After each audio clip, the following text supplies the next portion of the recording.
Hello दोस्तों, good morning और स्वागत है आपका A2 न्यूज़ अपडेट्स में। और आज तारीख है 22 नवंबर 2024, दिन शुक्रवार, हिंदी तिथि सप्तमी।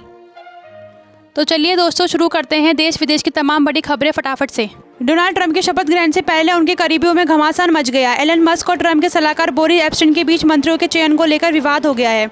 मस्क अपने पसंदीदा लोगों को कैबिनेट में लाने पर जोर दे रहे हैं। इससे ट्रंप की टीम में तनाव बढ़ गया है।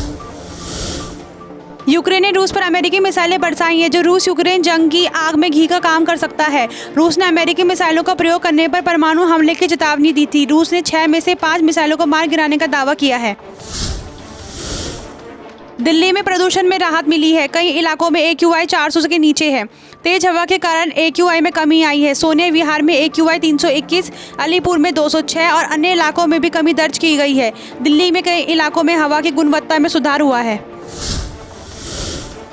IPL 2025 की नीलामी में KL राहुल को बेंगलुरु और चेन्नई की टीमें चुन सकती है। सुनील गावस्कर का मानना है कि बेंगलुरु राहुल का गृह नगर होने के कारण उनको फिर से पाने की उत्साहित होगी।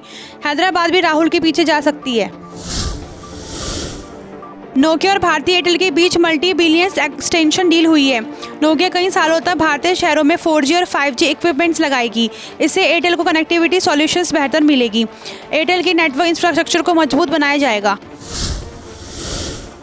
अमेरिकी द्वारा धोखाधड़ी और रिश्वतखोरी के आरोपों के बाद गौतम अडानी को एक बार बड़ा झटका लगा है। केन्या सरकार ने अडानी के साथ $700 मिलियन का करार रद्द कर दिया है। इसके अलावा एयरपोर्ट और बिजली के समझौते को भी रद्द कर दिया गया है। गौतम अडानी पर धोखाधड़ी और रिश्वतखोरी के आरोपों के बाद अडानी ग्रुप की कंपनियों के शेयरों में भारी गिरावट आई है। Adani energy 20%, Adani green energy 16%, Adani total gas 12%, Adani power 10% और अंबुजा सीमेंट्स के शेयरों में 10% की गिरावट देखी गई है। अमेरिकी न्याय विभाग द्वारा धोखाधड़ी और रिश्वतखोरी के आरोपों के बाद अडानी ग्रुप ने बयान जारी किया है। ग्रुप ने कहा कि गौतम अडानी, सागर अडानी और विनीत जैन पर आरोपों के बाद उनकी सहायक कंपनियों ने प्रस्तावित $US बॉन्ड ऑफरिंग पर फिलहाल रोक लगा दी है।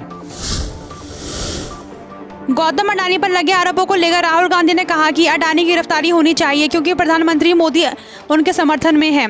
उन्होंने आरोप लगाया कि मोदी और अडानी एक साथ है, जिससे अडानी सुरक्षित रहते हैं। राहुल ने मोदी की विश्वसनीयता पर सवाल उठाए और कहा कि ये चूर चूर हो गई है।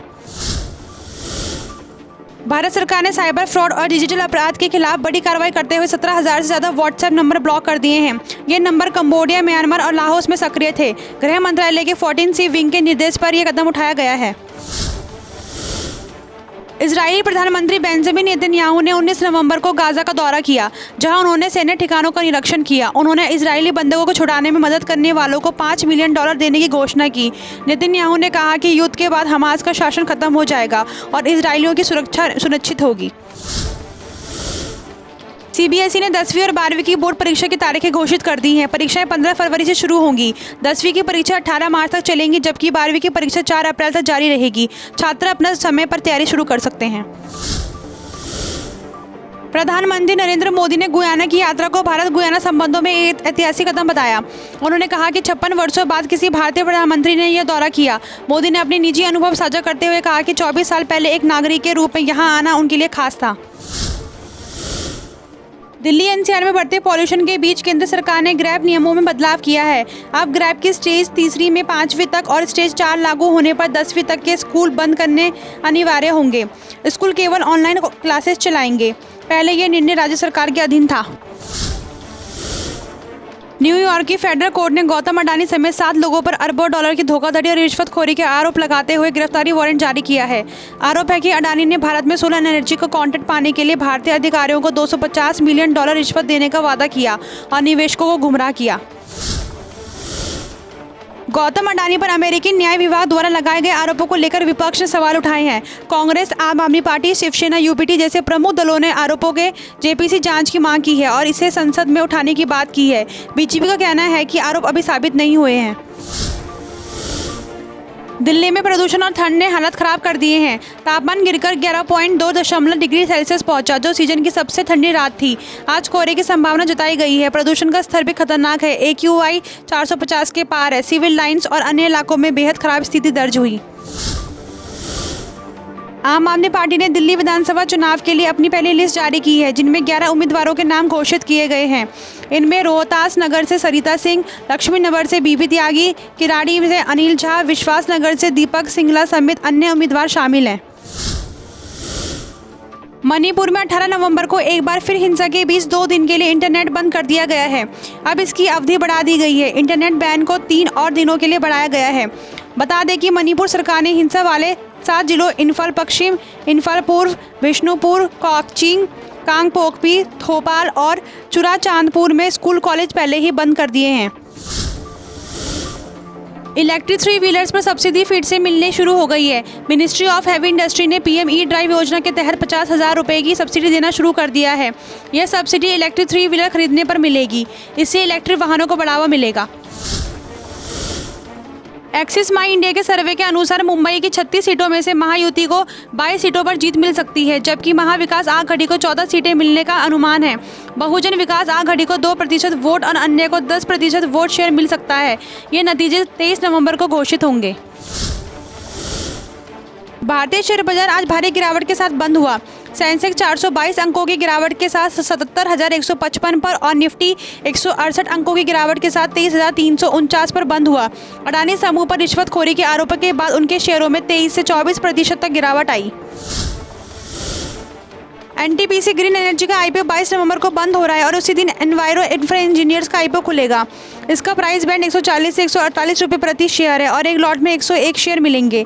आवेदन की अंतिम तारीख 26 नवंबर है, जबकि लिस्टिंग 29 नवंबर को होगी। बिटकॉइन की कीमत $94,000 के ऑल टाइम हाई पर पहुंच गई है। अमेरिकी राष्ट्रपति चुनाव में डोनाल्ड ट्रंप की जीत से बिटकॉइन को बूस्ट मिला है। 2 हफ्ते में बिटकॉइन $10,000 महंगा हुआ है। ट्रंप की क्रिप्टो पॉलिसी से बिटकॉइन को फायदा हो सकता है। रोहित शर्मा 24 नवंबर को ऑस्ट्रेलिया पहुंचेंगे और पर्थ में टीम से जुड़ेंगे, लेकिन पहले टेस्ट में वे टीम का हिस्सा नहीं होंगे। वे दूसरे टेस्ट में टीम की कप्तानी संभालेंगे। पहले टेस्ट में कैप्टन की जिम्मेदारी जसप्रीत बुमराह निभाएंगे। रोहित ने बीसीसीआई को इस बारे में सूचित कर दिया है। 22 नवंबर से इंडिया ऑस्ट्रेलिया के बीच बॉर्डर गावस्कर ट्रॉफी शुरू हो रही है, जिसमें शुभमन गिल के खेलने को लेकर अनिश्चितता है। टीम इंडिया के बॉलिंग कोच मोन्ने मोकल ने कहा कि गिल की रिकवरी अच्छी हो रही है और उनका खेलना मैच के दिन ही तय होगा। इंटरनेशनल क्रिमिनल कोर्ट आईसीसी ने इजराइल के प्रधानमंत्री बेंजामिन नेतन्याहू, पूर्व रक्षा मंत्री योआव गैलेंट और हमास के सैन्य कमांडर के खिलाफ गिरफ्तारी वारंट जारी किया है। कोर्ट ने कहा कि नेतन्याहू और गैलेंट ने गाजा को भूखमरी की और धकेलने की जिम्मेदारी उठाई है। यूक्रेन युद्ध के 1000 दिन पूरे होने पर रूस ने यूक्रेन के निप्रो शहर में सबसे बड़ा हमला किया। रूस ने इंटरकॉन्टिनेंटल बैलिस्टिक मिसाइल ICBM दागी, जिससे कई महत्वपूर्ण इमारतों और ढांचों को भारी नुकसान हुआ। यूक्रेन की वायुसेना ने हमले की पुष्टि की है। उत्तराखंड की ग्रीष्मकालीन राजधानी गैरसैंण में 14 सूत्रीय मांगों को लेकर भूख हड़ताल शुरू हो गई है।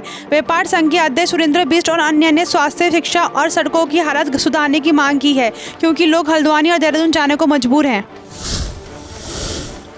एनआईए ने जम्मू कश्मीर में 8 स्थानों पर छापेमारी की है। रियासी, डोडा, उधमपुर, रामबन और किश्तवाड़ समेत अन्य इलाकों में रेड डाली गई। यह कार्रवाई आतंकी घुसपैठ से जुड़ी मामलों में की जा रही है, जिससे सुरक्षा स्थिति को लेकर जांच की जा रही है। पाकिस्तान के खैबर पख्तूनख्वा में एक पैसेंजर वैन पर आतंकी हमले में 32 लोग मारे गए और एक पुलिस अधिकारी समेत कई लोग घायल हो गए। पुलिस ने राहत बचाव कार्य शुरू किया। पाकिस्तान के राष्ट्रपति आसिफ अली जरदारी ने हमले की कड़ी निंदा करते हुए शोक व्यक्त किया। रूस की परमाणु नीति में बदलाव के बाद फिनलैंड, स्वीडन और नॉर्वे ने युद्ध का अलर्ट जारी किया है। नागरिकों से जरूरी सामान और आयोडीन गोलियां स्टॉक करने को कहा गया है। सैनिकों को तैयार रहने के निर्देश दिए गए हैं। अमेरिका, ग्रीस और स्पेन ने कीव में दूतावास बंद कर दिए हैं। दिल्ली में बढ़ते प्रदूषण के चलते आम आदमी पार्टी सरकार ने बड़ा फैसला लिया है। सरकारी दफ्तरों में 50% कर्मचारी घर से काम करेंगे। यह निर्णय प्रदूषण के खराब स्तर को देखते हुए लिया गया है। सचिवालय में अधिकारियों की मीटिंग होगी। मंत्री गोपाल राय ने इसकी जानकारी दी है। उत्तराखंड के मुख्यमंत्री पुष्कर सिंह धामी ने सोंग बांध पेयजल परियोजना की समीक्षा बैठक में जल्द काम शुरू करने के निर्देश दिए। उन्होंने विस्थापित परिवारों की सहमति से जमीन उपलब्ध कराने और उन्हें सभी बुनियादी सुविधाएं देने का आदेश भी दिया, ताकि परियोजना में कोई रुकावट न आए। प्रधानमंत्री मोदी ने गुयाना दौरे के दौरान राष्ट्रपति चेन संतोखी और डोमिनिका की राष्ट्रपति सिल्वानी बर्टेन से मुलाकात की। उन्होंने व्यापार, प्रौद्योगिकी, ऊर्जा और सांस्कृतिक संबंधों को मजबूत करने पर चर्चा की। डोमिनिका के राष्ट्रपति बर्टेन ने पीएम मोदी को डोमिनिका अवार्ड ऑफ ऑनर से सम्मानित किया। रेल यात्रियों को बड़ी राहत मिलने जा रही है। रेलवे 1000 से ज़्यादा जनरल डिब्बे जोड़ेगी, जिससे 1 लाख यात्रियों को फायदा होगा। अगले 2 सालों में 10,000 नॉन एसी ट्रेनें जोड़ी जाएगी। रेलवे की यह कदम यात्रियों को बड़ी राहत देगी। प्रधानमंत्री नरेंद्र मोदी को गुयाना के राष्ट्रपति डॉक्टर इरफान अली ने देश के सर्वोच्च सम्मान ऑर्डर ऑफ एक्सीलेंस से सम्मानित किया। इससे पहले उन्हें डोमिनिका का सर्वोच्च सम्मान डोमिनिका अवार्ड ऑफ ऑनर भी मिला। पीएम मोदी ने यह सम्मान 140 करोड़ भारतीयों को सम्मानित करते हुए अपनी खुशी जाहिर की। इसी के साथ समाप्त होती हैं आज के देश विदेश की तमाम बड़ी खबरें। यहाँ तक जुड़े रहने के लिए धन्यवाद। हमारे चैनल को लाइक, शेयर एंड सब्सक्राइब कर दें। जय हिंद, जय भारत।